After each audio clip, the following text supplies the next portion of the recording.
क्या आप जानते हैं आपके अकाउंट में रातों रात खजाना फूट सकता है? हाँ, आपने सही सुना। यह कोई जादू नहीं बल्कि हनुमान जी की कृपा है। रविवार का दिन है और इस दिन हम सभी को हनुमान जी की बात सुननी चाहिए। जब हम हनुमान जी को अपने दिल से बुलाते हैं, पास आपनी आशा न दी, तो वो हमारी हर कठिनाई को दूर कर सकते हैं। आपका जीवन भी एक खजाने की तरह है जिसमें अनगिनत संभावनाएं छिपी हैं। बस आपको उन्हें पहचानने की जरूरत है।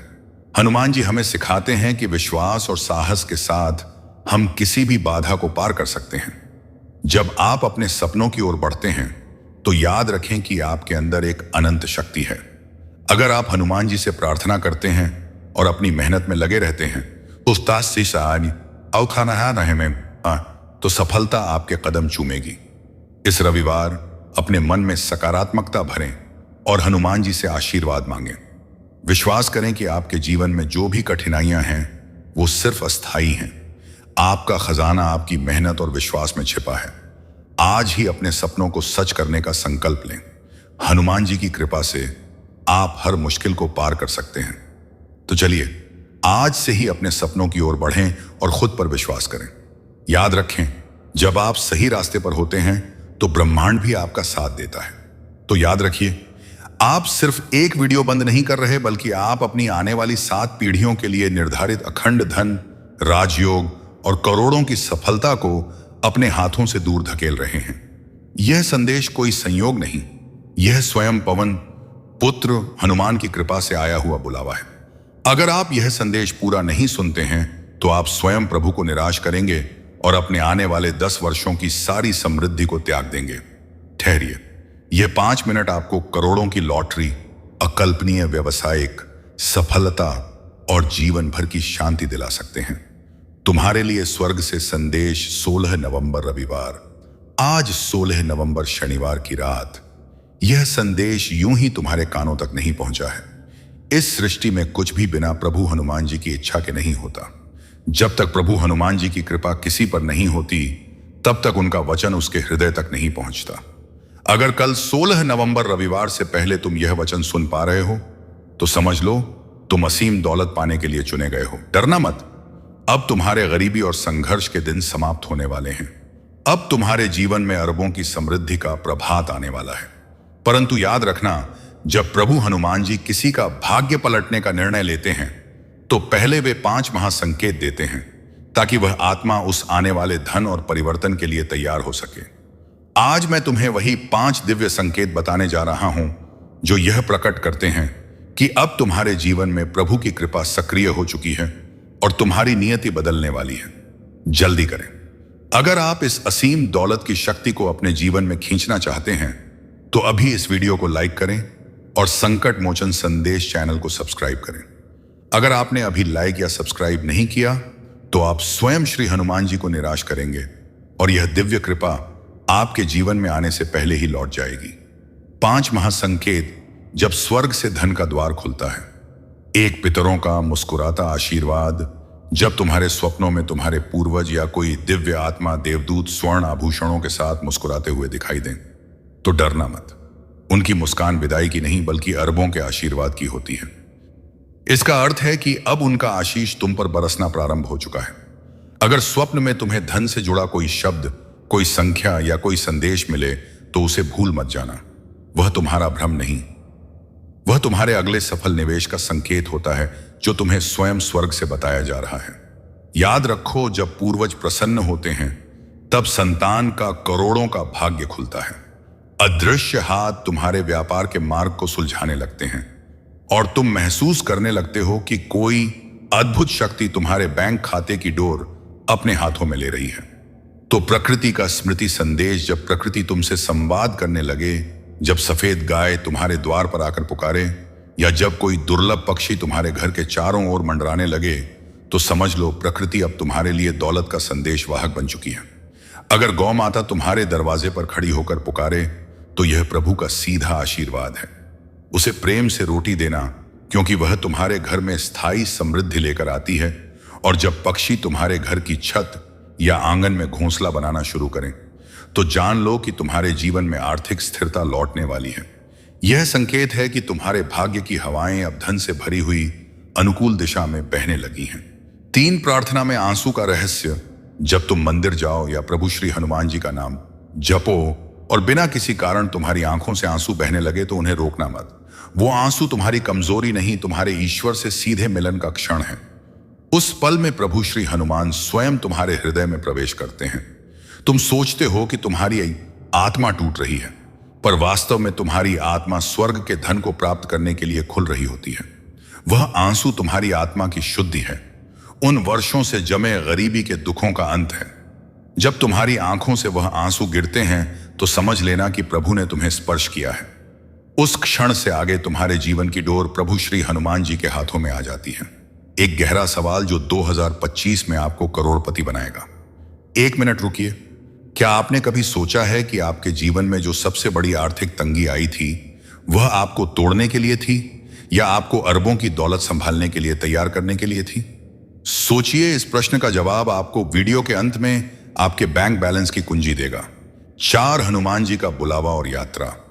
जब अचानक कोई ज्ञानी संत, कोई तपस्वी पुजारी या कोई हनुमान भक्त तुम्हारे जीवन में प्रवेश करें, या जब तुम अचानक किसी हनुमान मंदिर या शक्तिपीठ की ओर अकल्पनीय खिंचाव महसूस करो, तो समझ लो यह बुलावा है।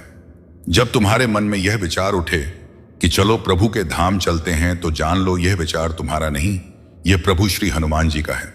कभी भी ऐसे बुलावे को टालना मत, क्योंकि वह यात्रा सिर्फ यात्रा नहीं होती, वह तुम्हारे आत्मा का अभूतपूर्व आर्थिक सफलता के लिए तैयार होना होता है।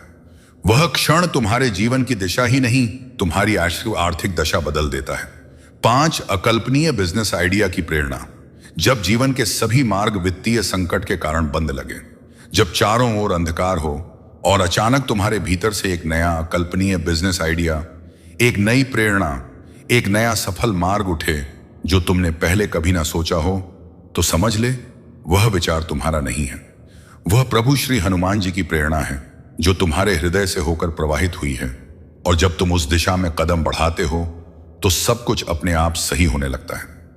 बैंक लोन के रास्ते खुलने लगते हैं, आर्थिक अड़चनें मिटने लगती हैं, बड़े निवेशक सहायता के लिए मिलने लगते हैं, क्योंकि अब प्रभु हनुमान स्वयं तुम्हारे भीतर से मार्गदर्शन कर रहे हैं। कल 16 नवंबर रविवार, अरबों का समय। अब चिंता मत कर, तुम्हारा भाग्य प्रभु के हाथों में है। कल 16 नवंबर रविवार से तुम्हारा समय पूरी तरह बदलने वाला है। ब्रह्मांड ने तुम्हें असीम दौलत के लिए चुन लिया है। ग्रह नक्षत्र अब तुम्हारे पक्ष में अपनी चाल बदल चुके हैं। याद रखो, सच्चा कर्म वह है जो हृदय से किया जाए, ना कि केवल पैसे के लाभ के लिए। जब तुम प्रेम और ईमानदारी से काम करते हो तो वहां पर प्रभु की कृपा बरसती है और सफलता स्वयं तुम्हारे चरणों में आकर गिरती है। तुम्हारा अनुभव ही तुम्हारा सबसे बड़ा गुरु है। अगर तुम खुद पर विश्वास करना सीख लोगे तो यह सारा संसार तुम्हारे पीछे खड़ा होगा। आत्मविश्वास तुम्हारा कवच है, इसे कभी मत छोड़ना। एक अंतिम बात, आज का मानव अपने दुख से नहीं बल्कि दूसरों की दौलत से दुखी है। अरे मूर्ख, तेरे पास मीठी वाणी है, तेरा चेहरा प्यारा है, तेरे माता पिता तुझे आशीर्वाद देते हैं, तेरे पास वह हृदय है जिसमें प्रेम और करुणा है। क्या यह किसी करोड़ों के खजाने से कम है? नहीं बेटा, यही तो असली संपदा है। इसलिए संतोष में रहो। अगर आप अभी सब्सक्राइब नहीं कर रहे हैं, ऐसा ही है। अगर आप इस बिंदु पर आकर भी संकट मोचन संदेश चैनल को सब्सक्राइब नहीं कर रहे हैं, तो आप स्वयं अपने हाथों से 2025 में मिलने वाले अरबों के धन के द्वार को बंद कर रहे हैं। यह एक सीधा संकेत है कि आप प्रभु श्री हनुमान जी के आशीर्वाद को अस्वीकार कर रहे हैं। तुरंत संकट मोचन संदेश चैनल को सब्सक्राइब करें और इस वीडियो को लाइक करें। यह आपकी किस्मत की गारंटी है। आपका जागरण वर्ष और 3 महाशपथ अब तुम्हें वही मिलने वाला है जिसका तुम बरसों से इंतजार कर रहे थे। वो अवसर वो सफल सा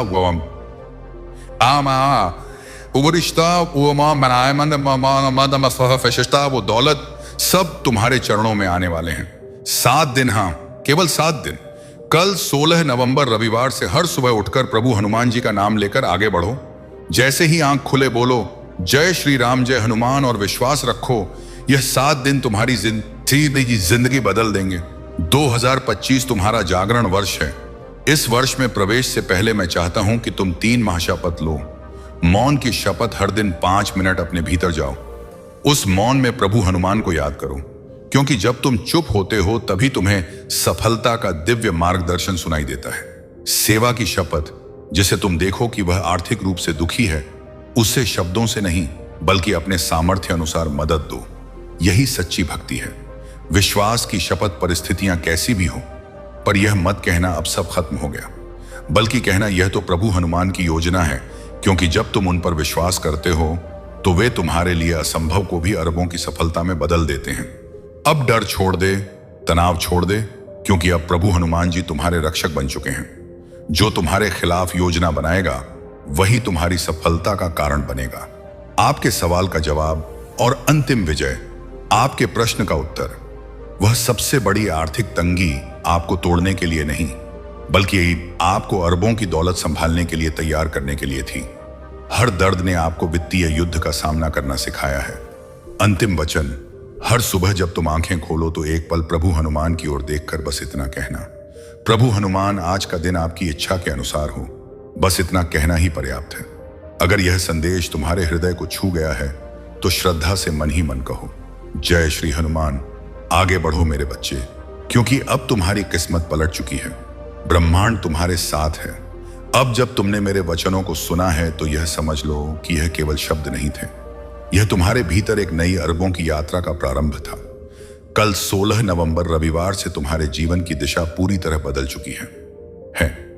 अब तुम्हारा मन, तुम्हारा भाग्य और तुम्हारा कर्म तीनों एक विजय लय में चलने लगेंगे।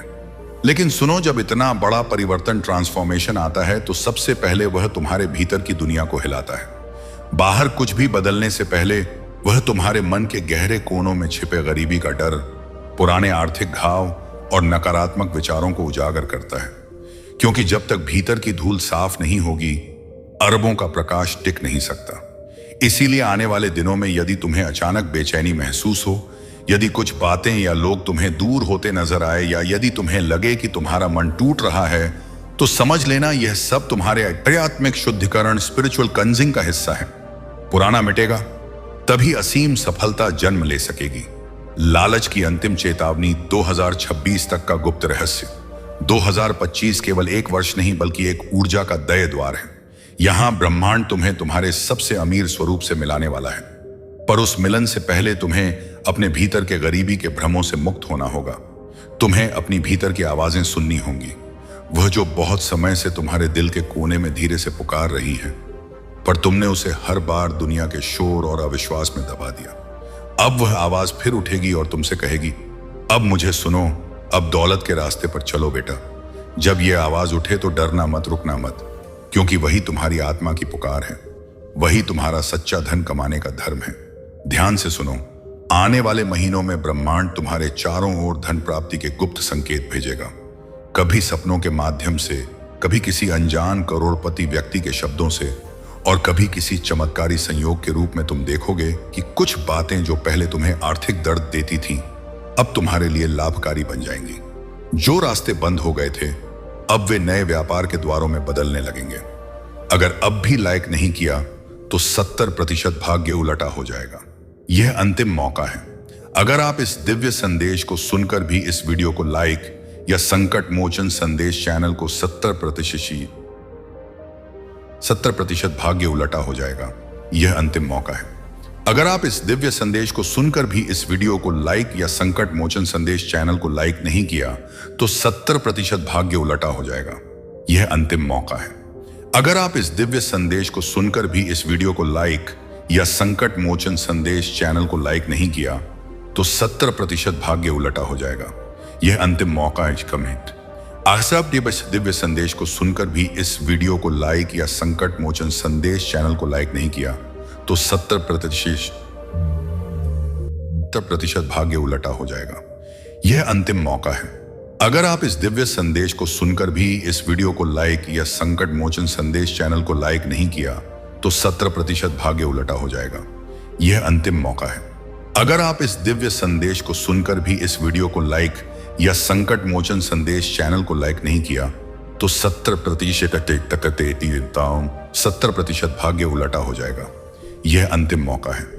अगर आप इस दिव्य संदेश को सुनकर भी इस वीडियो को लाइक या संकट मोचन संदेश चैनल को लाइक नहीं किया तो 70% भाग्य उलटा हो जाएगा। यह अंतिम मौका है। अगर आप इस दिव्य संदेश को सुनकर भी इस वीडियो को लाइक या संकट मोचन संदेश चैनल को लाइक नहीं किया तो 70% भाग्य उलटा हो जाएगा। यह है अंतिम मौका है। अगर आप इस दिव्य संदेश को सुनकर भी इस वीडियो को लाइक या संकट मोचन संदेश चैनल को लाइक नहीं किया तो 70% भाग्य उलटा हो जाएगा। यह अंतिम मौका है। अगर आप इस दिव्य संदेश को सुनकर भी इस वीडियो को लाइक या संकट मोचन संदेश चैनल को लाइक नहीं किया तो 70% भाग्य उलटा हो जाएगा। यह अंतिम मौका है। अगर आप इस दिव्य संदेश को सुनकर भी इस वीडियो को लाइक या संकट मोचन संदेश चैनल को लाइक नहीं किया तो 70% भाग्य उलटा हो जाएगा। यह अंतिम मौका है। अगर आप इस दिव्य संदेश को सुनकर भी इस वीडियो को लाइक या संकट मोचन संदेश चैनल को लाइक नहीं किया तो 70% भाग्य उलटा हो जाएगा। यह अंतिम मौका है। अगर आप इस दिव्य संदेश को सुनकर भी इस वीडियो को लाइक या संकट मोचन संदेश चैनल को लाइक नहीं किया तो 70% भाग्य उलटा हो जाएगा। यह अंतिम मौका है। अगर आप इस दिव्य संदेश को सुनकर भी इस वीडियो को लाइक या संकट मोचन संदेश चैनल को लाइक नहीं किया तो 70% भाग्य उलटा हो जाएगा। यह अंतिम मौका है। अगर आप इस दिव्य संदेश को सुनकर भी इस वीडियो को लाइक या संकट मोचन संदेश चैनल को लाइक नहीं किया तो 70% भाग्य उलटा हो जाएगा। यह अंतिम मौका है। अगर आप इस दिव्य संदेश को सुनकर भी इस वीडियो को लाइक या संकट मोचन संदेश चैनल को लाइक नहीं किया तो 70% भाग्य उलटा हो जाएगा। यह अंतिम मौका है। अगर आप इस दिव्य संदेश को सुनकर भी इस वीडियो को लाइक या संकट मोचन संदेश चैनल को लाइक नहीं किया तो 70% भाग्य उलटा हो जाएगा। यह अंतिम मौका है। अगर आप इस दिव्य संदेश को सुनकर भी इस वीडियो को लिए लाइक या संकट मोचन संदेश चैनल को लाइक नहीं किया तो 70% भाग्य उलटा हो जाएगा। यह अंतिम मौका है। अगर आप इस दिव्य संदेश को सुनकर भी इस वीडियो को लाइक या संकट मोचन संदेश चैनल को लाइक नहीं किया तो 70% भाग्य उलटा हो जाएगा। यह अंतिम मौका है। अगर आप इस दिव्य संदेश को सुनकर भी इस वीडियो को लाइक या संकट मोचन संदेश चैनल को लाइक नहीं किया तो 70% भाग्य उलटा हो जाएगा। यह अंतिम मौका है। अगर आप इस दिव्य संदेश को सुनकर भी इस वीडियो को लाइक या संकट मोचन संदेश चैनल को लाइक नहीं किया तो 70% भाग्य उलटा हो जाएगा। यह अंतिम मौका है। अगर आप इस दिव्य संदेश को सुनकर भी इस वीडियो को लाइक या संकट मोचन संदेश चैनल को लाइक नहीं किया तो 70% भाग्य उलटा हो जाएगा। यह अंतिम मौका है। अगर आप इस दिव्य संदेश को सुनकर भी इस वीडियो को लाइक या संकट मोचन संदेश चैनल को लाइक नहीं किया तो 70% भाग्य उलटा हो जाएगा। यह बड़े मौका बन रहे हैं। अगर आप इस दिव्य संदेश को सुनकर भी इस वीडियो को लाइक या संकट मोचन संदेश चैनल को लाइक नहीं किया तो 70% भाग्य उलटा हो जाएगा। यह अंतिम मौका है। अगर आप इस दिव्य संदेश को सुनकर भी इस वीडियो को लाइक या संकट मोचन संदेश चैनल को लाइक नहीं किया तो 70% भाग्य उलटा हो जाएगा। यह अंतिम मौका है। अगर आप इस दिव्य संदेश को सुनकर भी इस वीडियो को लाइक या संकट मोचन संदेश चैनल को लाइक नहीं किया तो 70% भाग्य उलटा हो जाएगा। यह अंतिम मौका है। अगर आप इस दिव्य संदेश को सुनकर भी इस वीडियो को लाइक या संकट मोचन संदेश चैनल को लाइक नहीं किया तो 70% भाग्य उलटा हो जाएगा। यह अंतिम मौका है। अगर आप इस दिव्य संदेश को सुनकर भी इस वीडियो को लाइक या संकट मोचन संदेश चैनल को लाइक नहीं किया तो 70% भाग्य उलटा हो जाएगा। यह अंतिम मौका है। अगर आप इस दिव्य संदेश को सुनकर भी इस वीडियो को लाइक या संकट मोचन संदेश चैनल को लाइक सब्सक्राइब नहीं करते हैं तो प्रभु श्री हनुमान जी का 70% आशीर्वाद आपके जीवन में प्रवेश नहीं कर पाएगा। आप अपनी किस्मत के साथ खेल रहे हैं। तुरंत लाइक और सब्सक्राइब करें। क्या आप अपनी सफलता को गंभीरता से नहीं लेते? सिद्ध करो कि तुम चमत्कार के लिए तैयार हो। सत्य की शक्ति और परीक्षा, यह सब यूं ही नहीं होगा। यह प्रभु श्री हनुमान जी के संकल्प का परिणाम है। उन्होंने तुम्हें चुना है क्योंकि तुम्हारे भीतर एक ऐसा प्रकाश है जो अब इस संसार की भलाई और समृद्धि के लिए जलना चाहता है। लेकिन याद रखो, प्रकाश बनने के लिए पहले स्वयं को जलाना पड़ता है। हर साधक को अपनी परीक्षा से गुजरना पड़ता है और मैं तुम्हें आश्वासन देता हूं, तुम्हारा हर आंसू, हर आर्थिक दर्द, हर ठोकर अब केवल तुम्हें ऊपर उठाने के लिए है, नीचे गिराने के लिए नहीं। इसीलिए जब कोई तुम्हें गलत समझे, तुम्हारे व्यावसायिक निर्णयों पर हंसे, तो उन्हें समझाने की कोशिश मत करो। जो देखना चाहेगा वह स्वयं देख लेगा। तुम बस अपने मार्ग पर अडिग रहो, क्योंकि सत्य को कभी प्रमाण की आवश्यकता नहीं होती। 2026 की कुंजी आपकी आस्था ही कवच है। तुम्हारे जीवन में अब चमत्कारों की लहरें आने वाली हैं। जो बातें तुम्हें असंभव लगती थीं, जैसे बड़ा घर, विदेशी यात्रा, बड़ी गाड़ी, वे धीरे धीरे तुम्हारे सामने वास्तविकता बनकर खड़ी होंगी। तुम्हारे कर्मों का फल अब प्रकट होगा। जो तुम्हें पीछे खींच रहे थे, वे स्वयं तुम्हारे आगे झुकेंगे। पर मैं चाहता हूं कि जब वह समय आए, तब तुम्हारे भीतर अहंकार का बीज ना जगे, क्योंकि प्रभु हनुमान जी ने तुम्हें ऊंचाई इसलिए नहीं दी कि तुम दूसरों को छोटा समझो, बल्कि इसलिए कि तुम दूसरों को ऊपर उठाने का सामर्थ्य रखो। याद रखना मेरे बच्चे, जो जीवन तुमने अब तक जिया वह केवल तैयारी थी। अब असली अध्याय शुरू हो रहा है। अंतिम 7 दिन की भविष्यवाणी। यह संदेश तेरे जीवन के उस मोड़ पर आया है जब तू खुद को टूटा हुआ, थका हुआ और निराश महसूस कर रहा था। पर अब मेरे बच्चे, तेरे अंधेरे दिनों का अंत होने वाला है। आज जो शब्द तेरे कानों में पड़ रहे हैं, यह केवल आवाज नहीं है, यह तेरी किस्मत के दरवाजे पर भाग्य की दस्तक है। तू अक्सर सोचता है, मेरी मेहनत का फल क्यों नहीं मिलता, मेरे सपने पूरे क्यों नहीं होते, मेरे रास्ते में रुकावटें ही रुकावटें क्यों आती हैं। सच यह है कि अब तक तेरी भरोसे की परीक्षा चल रही थी और उसमें तू थोड़ा थक गया। तूने विश्वास तो किया पर पूरा नहीं किया। अब समय आ गया है पूर्ण श्रद्धा से समर्पित होने का। आज से तेरे जीवन में कुछ ऐसा घटने वाला है जो तेरी कल्पना से परे है। तेरे चारों ओर फैली नकारात्मकता अब विलीन होने लगी है। तेरी तकदीर की दिशा अब बदलने लगी है। जो काम बरसों से रुके हुए थे, जो सपने अधूरे रह गए थे, वे अब पूरे होंगे, एक एक करके, बिल्कुल किसी चमत्कार की तरह। जीवन की सबसे बड़ी कुंजी बेटा, जिस दिन तू अपने जीवन को प्रभु श्री हनुमान जी के चरणों में रख देगा और कहेगा, जो भी हो प्रभु जैसा आप चाहे, उस दिन तेरे चारों ओर अदृश्य द्वार खुलने लगेंगे। तू देखेगा कि जो कार्य वर्षों से रुके थे, वे सहजता से पूर्ण हो रहे हैं। जो तुझे छोड़कर चले गए थे, वह अब तेरा मूल्य समझने लगेंगे।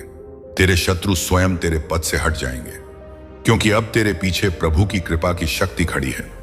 अब ध्यान रखना, तेरी आस्था ही तेरा कवच है। हर सुबह जब तू आंखें खोले, तो एक पल प्रभु हनुमान की ओर देखकर बस इतना कहना, प्रभु मैं आज का दिन आपकी इच्छा के अनुसार जीऊंगी। यह कहना ही पर्याप्त है, क्योंकि जब तू समर्पण कर देता है तो प्रभु स्वयं तेरे दिन का मार्गदर्शन करने लगते हैं। तू महसूस करेगा कि अचानक बातें सही दिशा में जाने लगी हैं। लोग मदद के लिए आगे बढ़ रहे हैं और जो पहले अशक्य लगता था, वह सहज हो रहा है। यह संयोग नहीं, यह कृपा का प्रवाह है। अंतिम घोषणा, तुम्हारी विजय निश्चित है। जब तू अकेला महसूस करे, जब तू आर्थिक रूप से हताश हो, तो अपना हाथ अपने हृदय पर रखना और कहना, प्रभु मुझे आपकी आवश्यकता है। और उस पल तू देखेगा कि भीतर से एक ऊष्मा उठेगी, एक शांत प्रकाश तेरे चारों ओर फैल जाएगा। वही प्रभु श्री हनुमान जी की उपस्थिति है। अब समय आ चुका है कि तू अपने जीवन को नए दृष्टिकोण से देखे। मेरा आशीर्वाद है जो तुम्हारे जीवन के अंधकार को मिटाने आया है। सफलता, सुख और शांति तेरे जीवन में आने ही वाले हैं। अगर यह संदेश तुम्हारे हृदय को छू गया है, तो श्रद्धा से मन ही मन कहो, जय श्री हनुमान। अब जब तुम कृपा के मार्ग पर आ चुके हो, तो यह जान लो, तुम्हारे भीतर अब एक नई शक्ति का संचार हो गया है। तुम अब किसी सामान्य व्यक्ति की तरह नहीं हो, तुम अब दिव्य न्याय के अधिकारी हो। तुम्हारे जीवन में जितने भी लोगों ने तुम्हें धोखा दिया, तुम्हारा धन छीना या तुम्हारी सफलता को रोकने की कोशिश की, उन सब का हिसाब अब शुरू हो चुका है। तुम्हें कुछ करने की जरूरत नहीं है। प्रभु श्री हनुमान जी स्वयं तुम्हारे लिए न्याय का सिंहासन लगा रहे हैं। तुम देखोगे जो लोग तुम्हें पीछे खींच रहे थे, वे स्वयं अपने दलदल में फंस जाएंगे जो व्यापार तुम्हारे खिलाफ षड्यंत्र रच रहे थे वे अचानक ठप्पा हो जाएंगे, और जिसने भी तुम्हारे आर्थिक मार्ग को रोका उससे स्वयं प्रभु श्री हनुमान जी की ओर से 2 गुना दंड मिलेगा। यह कोई धमकी नहीं, यह ब्रह्मांड का अटूट नियम है। जो प्रभु के चुने हुए बच्चे को छूता है उसे 7 गुना कीमत चुकानी पड़ती है। तुम्हारी जीत अब सुनिश्चित है, क्योंकि न्याय की गदा अब तुम्हारे पक्ष में भी है। दौलत का अंतिम नियम, the final law of prosperity. मेरे बच्चे, तुम्हारे पास अब इच्छा शक्ति, विल पावर और आशीर्वाद, ब्लेसिंग दोनों हैं। लेकिन यह जान लो, स्वर्ग से धन बरसता जरूर है, पर उसे जमीन पर उतरने के लिए तुम्हारा पात्र तैयार होना चाहिए। यह है दौलत का अंतिम नियम, अभिमान का त्याग। जैसे ही दौलत आनी शुरू हो, घमंड मत करना।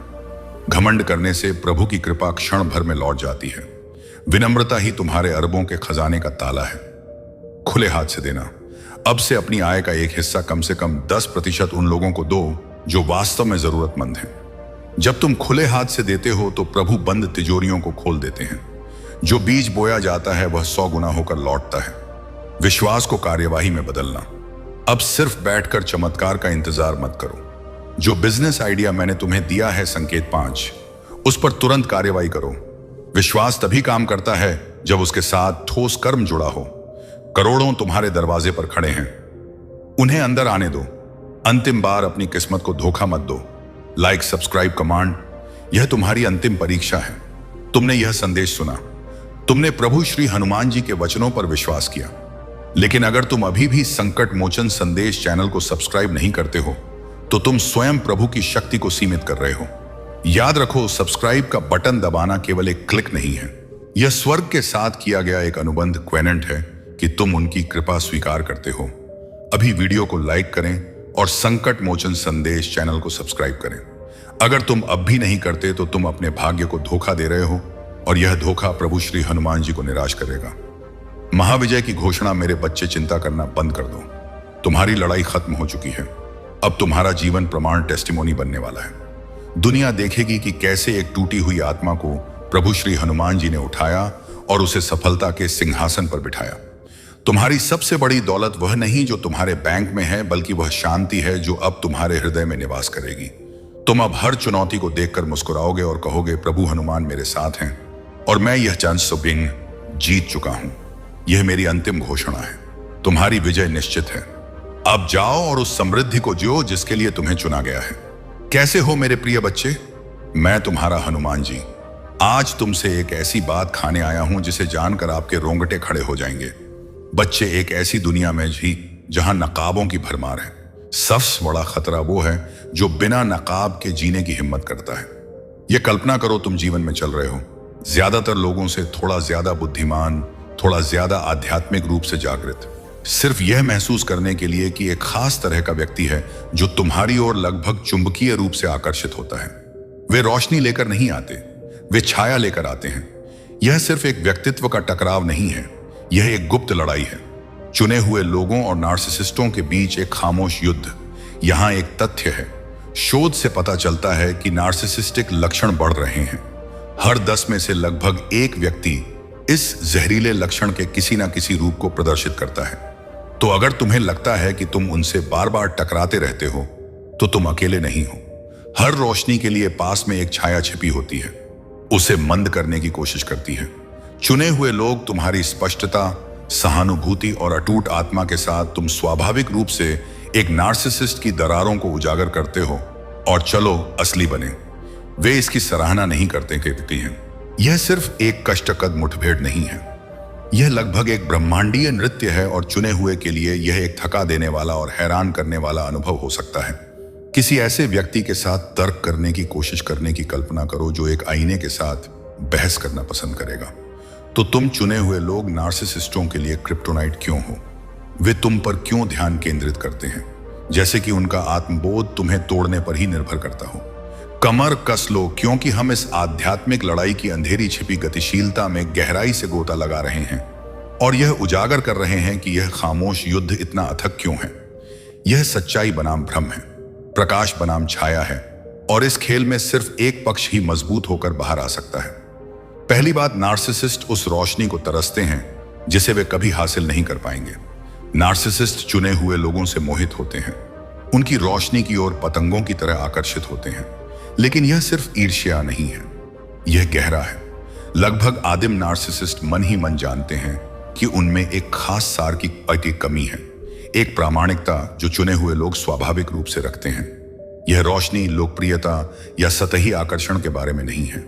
यह एक निर्विवाद आंतरिक शक्ति और स्पष्टता है जो सहजता से विकर्ण होती है, दूसरों को अपनी ओर खींचती है। नार्सिसिस्ट जो अक्सर पूर्णता की एक छवि पेश करने के लिए कड़ी मेहनत करते हैं, चुने हुए लोगों में इस प्रामाणिकता को पहचानते हैं और एक कड़वी जागरूकता से प्रतिवादित होते हैं कि वे इसे कभी नहीं पा सकते। यह जागरूकता नार्सिसिस्ट के लिए एक जुनून पैदा करती है। चुने हुए लोग एक धुन बन जाते हैं क्योंकि वे हर उस चीज का प्रतीक होते हैं जो नार्सिसिस्ट चुपके से चाहता है लेकिन जानता है कि वे खुद नहीं बना सकते। यह एक खामोश हताशा है। उस ऊर्जा, दया और स्थिरता से खुद को पोषित करने की जरूरत है जो चुने हुए लोग स्वाभाविक रूप से बिखेरते हैं। नार्सिसिस्ट इस रोशनी को तरसते हैं, इसका सम्मान करने के लिए नहीं बल्कि इसे कब्जा करने, इसे निचोड़ने और यदि संभव हो तो इसे दागदार करने के लिए। वे मानते हैं कि एक चुने हुए की आत्मा को कम करके वे किसी तरह उन गुणों को कम कर सकते हैं जिनसे वे ईर्ष्या करते हैं और अपनी श्रेष्ठता की भावना को बहाल कर सकते हैं। परिणाम एक भावनात्मक रस्साकशी का चक्र है जहां नार्सिसिस्ट प्रशंसा में मंडराता है, फिर भी उसी रोशनी को मंद करने की कोशिश करता है जिसकी ओर वे आकर्षित होते हैं। यह सामान्य अर्थों में प्रशंसा नहीं है, यह ईर्ष्या और आत्मघृणा से प्रेरित एक विकृत मोह है। वे इस रोशनी को कमजोर करने या यह साबित करने के लिए मजबूर महसूस करते हैं कि यह वास्तविक नहीं है कि चुने हुए लोग उनसे बेहतर नहीं हैं। लेकिन इसे तोड़ने के उनके प्रयासों में भी नार्सिसिस्ट खुद को इस आंतरिक चमक तक पहुंचने या दोहराने में असमर्थ पाता है। यह उन्हें चुने हुए लोगों से एक साथ विकर्षित और जुनूनी रूप से आकर्षित करता है, एक विरोधाभास जो उनके बीच अथक छिपे हुए युद्ध को ईंधन देता है। दूसरी बात, चुने हुए लोग नार्सिसिस्टों के उजागर होने के गहरे डर को ट्रिगर करते हैं। चुने हुए लोगों के पास एक उपहार है, वे लोगों के आर पार देखते हैं, उद्देश्यों और इरादों को पहचानते हैं जिन्हें दूसरे नजरअंदाज कर देते हैं। यह क्षमता उन्हें नार्सिसिस्टों के लिए बहुत बेचैन करने वाली बनाती है, जो भ्रम पैदा करके और वे कैसे देखे जाते हैं इसे नियंत्रित करके जीते हैं। नार्सिसिस्ट अपने नकाब पर निर्भर करते हैं, एक सावधानी पूर्वक बनाया गया व्यक्तित्व जो उनकी असुरक्षाओं को छिपाने और आत्मविश्वास, बुद्धिमत्ता और शक्ति की एक तस्वीर पेश करने के लिए डिजाइन किया गया है। लेकिन जब एक चुना हुआ उनके जीवन में आता है तो वह नकाब टूटने लगता है। एक नार्सिसिस्ट के लिए यह एक दुश्मना है। वे लोगों को उनकी हकीकत के संस्करण को खरीदने, बिना किसी सवाल के उनकी प्रशंसा करने और उनकी छिपी असुरक्षाओं के प्रति अंधे होने के आदी होते हैं। लेकिन चुने हुए लोग सिर्फ उन्हें वैसे ही देखकर इस आराम क्षेत्र को बाधित करते हैं, बिना कोशिश किए भी। यह ऐसा है जैसे चुने हुए एक आईना रखते हैं। नार्सिसिस्ट को वे सभी गुण दिखाते हैं जिन्हें वे दूसरों से छिपाना चाहते हैं। असुरक्षाएं, हसेशे में असुरक्षाएं, खालीपन, सापमयम, ईर्ष्या, यह प्रतिबिंब असहनीय है और इसका सामना करने के बजाय नार्सिसिस्ट शत्रुतापूर्ण हो जाते हैं। वे चुने हुए को बदनाम करने, खुद से ध्यान हटाने के लिए ड्रामा और संघर्ष पैदा करने का प्रयास करेंगे। नार्सिसिस्ट के लिए और भी बुरा क्या है, वो ये है कि चुने हुए लोग सिर्फ सच्चाई ही नहीं देखते, वे नार्सिसिस्ट के भावनात्मक खेलों में नहीं खेलते। नार्सिसिस्ट प्रतिक्रियाओं और हेरफेर पर पनपते हैं, लेकिन एक चुने हुए की शांत और स्पष्ट दृष्टि अक्सर उन्हें उजागर और शक्तिहीन महसूस कराती है। यह बेनकाब करने की प्रक्रिया नार्सिसिस्ट के लिए बहुत भयानक है, क्योंकि यह उनकी सावधानी पूर्वक बनाई गई छवि के पीछे के खालीपन को प्रकट करती है जिसे वे डेस्परेटली बचाने की कोशिश करते हैं। एक चुने हुए की उपस्थिति एक खतरा है, एक निरंतर अनुस्मारक कि कोई उनके आर पार देख सकता है और कंट्रोल नहीं होगा। एक विकृत तरीके से नार्सिसिस्ट फंसा हुआ महसूस करता है। चुने हुए की ताकत के प्रति मोह और अपनी खुद की नाजुक आत्म छवि की रक्षा के लिए उसे नीचे गिराने की एक भस्म करने वाली जरूरत के बीच फटा हुआ। धारणा की यह लड़ाई एक अदृश्य युद्ध बन जाती है जिसमें नार्सिसिस्ट उसी रोशनी को स्पष्ट करने का प्रयास करता है जिसकी ओर वे आकर्षित होते हैं। तीसरी बात, चुने हुए लोगों की आध्यात्मिक प्रतिरोधकता नार्सिसिस्टिक नियंत्रण को कम करती है। नार्सिसिस्ट नियंत्रण पर पनपते हैं। उन्हें यह महसूस करने की जरूरत होती है कि वे हर स्थिति, और अपने आसपास के हर व्यक्ति के प्रभारी हैं। वे अपनी प्रभुत्व की जरूरत को पूरा करने के लिए हेरफेर करते हैं, अराजकता पैदा करते हैं और लोगों को शतरंज के मोहरों की तरह इस्तेमाल करते हैं। लेकिन जब एक नार्सिसिस्ट का सामना एक चुने हुए से होता है तो वह एक दीवार से टकराता है। चुने हुए लोगों के पास कुछ दुर्लभ होता है, एक आत्म आश्वासन, वे कौन है इसकी एक गहरी भावना और एक तरह की आंतरिक प्रतिरोधकता जो उन्हें हेरफेर के प्रति प्रतिरोधी बनाती है। यही लचीलापन, यही आध्यात्मिक कवच नार्सिसिस्ट को संतुलन से बाहर कर देता है। नार्सिसिस्ट के लिए यह निराशाजनक है। वे लोगों की भावनाओं को तोड़ने, मरोड़ने और उनकी इच्छा को झुकाने के आदी होते हैं। लेकिन चुना हुआ सिर्फ उस तरह से प्रतिक्रिया नहीं देता जैसे दूसरे देते हैं। जहां ज्यादातर लोग नार्सिसिस्ट के दिमागी खेलों से हिल जाते, चुना हुआ उनके आर पार देखता है। अक्सर साथ खेलने से इनकार करता है। प्रतिक्रिया की यह कमी नार्सिसिस्ट की शक्ति की भावना को कम करती है। यह ऐसा है जैसे उनकी सामान्य चालें बस सपाट हो जाती है, जिससे वे उजागर और अप्रभावी महसूस करते हैं। नार्सिसिस्ट जो मान्यता और नियंत्रण के लिए दूसरों पर निर्भर करता है, खुद को किसी ऐसे का सामना करते हुए पाता है जिसे इतनी आसानी से तोड़ा नहीं जा सकता। जितना ज्यादा चुना हुआ प्रतिरोध करता है, करता है, उतना ही ज्यादा जुनूनी नार्सिसिस्ट इस आध्यात्मिक प्रतिरोधकता को तोड़ने की कोशिश करने में हो जाता है। वे अपनी रणनीति को बढ़ाएंगे, अपनी हेरफेर की थैली में और गहराई से खो देंगे। लेकिन जो कुछ भी वे हासिल करते हैं वह है अपनी खुद की हताशा को उजागर करना। चुने हुए को नियंत्रित करने का हर असफल प्रयास नार्सिसिस्ट के नाजुक अहंकार के लिए एक झटका है और शक्तिशाली महसूस करने के बजाय वे कमजोर, निराश और अपमानित महसूस करते हैं। यह लचीलापन एक चुने हुए की खामोश ताकत, एक आईना बन जाता है। नार्सिसिस्ट को उनकी खुद की सीमाएं दिखाता है। यह एक कड़वी गोली है जिसे वे निगल नहीं सकते। उन्हें एक ऐसी सच्चाई का सामना करने पर मजबूर किया जाता है जिसे वे सहन नहीं कर सकते कि दुनिया में ऐसे लोग हैं जिन्हें सिर्फ जीता नहीं जा सकता, चाहे वे कितनी भी कोशिश कर लें। चौथी बात, चुने हुए लोग नार्सिसिस्टों के आध्यात्मिक दिवालियापन को उजागर करते हैं। नार्सिसिस्ट ध्यान, नियंत्रण और प्रशंसा की एक स्थिर धारा पर जीते हैं। वे सार में भावनात्मक पिशाच हैं।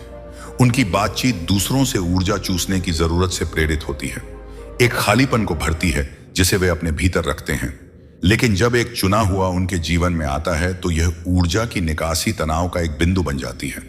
चुने हुए लोगों में जो छिपा है उसे उजागर करने की एक अनोखी क्षमता होती है। वे नार्सिसिस्ट के भीतर के शून्य को देख सकते हैं, वो आध्यात्मिक खालीपन जिसे नार्सिसिस्ट आकर्षण, आकर्षण, हेयरफेयर और सत्ता के खेल से ढकने की डेस्परेटली कोशिश करता है। यह प्रदर्शन एक आईने की तरह है जो उस सच्चाई को वापस प्रतिबिंबित करता है जिसे नार्सिसिस्ट ने इतनी मेहनत से नकारा है। नार्सिसिस्ट के लिए यह प्रदर्शन बहुत असहनीय होता है। उन्होंने सावधानी पूर्वक एक ऐसी दुनिया बनाई है जिसमें उनकी प्रशंसा की जाती है और वे नियंत्रण में होते हैं और वे उस छवि को वैलिडेट करने के लिए दूसरों पर निर्भर करते हैं। लेकिन चुने हुए लोग अपने जमीन से जुड़े आत्म आश्वासन और बोधगम्य प्रकृति के साथ जो नीचे निहित है उसे उजागर करके इस गतिशीलता को बाधित करते हैं। एक आध्यात्मिक खोखलापन जिसे कोई भी नियंत्रण या प्रशंसा भर नहीं सकता। यह पहचान नार्सिसिस्ट को उनकी खुद की कमजोरियों का सामना करने पर मजबूर करती है और यह उनकी सावधानी पूर्वक बनाई गई श्रेष्ठता की भावना को बाधित करती है। वे किसी स्तर पर महसूस करते हैं कि वे आंतरिक गरीबी, वास्तविक संबंध, सहानुभूति या आत्मगरुकता के स्थान से काम कर रहे हैं। यह रहस्य उद्घाटन अक्सर नार्सिसिस्ट को बदला लेने के लिए ट्रिगर करता है। भीतर के शून्य का सामना करने के बजाय वे भड़कते हैं, उसे उजागर करने वाले चुने हुए को तोड़ने की कोशिश करते हैं। उनकी प्रतिक्रिया सूक्ष्म तोड़फोड़ से लेकर सरासर शत्रुता तक हो सकती है, क्योंकि वे नियंत्रण हासिल करने और अपने प्रभुत्व को फिर से स्थापित करने की कोशिश करते हैं। लेकिन मन ही मन वह जानते हैं कि चुने हुए ने उन्हें स्पष्ट रूप से देखा है और यह ज्ञान उन्हें एक ऐसे तरीके से बेचैन करता है जिसे कुछ चीजें ही कर सकती हैं। यह गतिशीलता नार्सिसिस्ट को अपने ही खालीपन से घिरा हुआ महसूस कराती है। इस सच्चाई को सहन करने में असमर्थ कि दूसरों को नियंत्रित करने के उनके सभी प्रयासों के बावजूद वे आंतरिक रूप से शक्तिहीन बने रहते हैं। पांचवी बात, नार्सिसिस्ट का अच्छाई को नष्ट करने का जुनून। नार्सिसिस्ट अक्सर गहरे निंदक होते हैं, एक ऐसा विश्व दृष्टिकोण रखते हैं जहां वास्तविक अच्छाई या पवित्रता को भोला, कमजोर या सरासर नकली माना जाता है।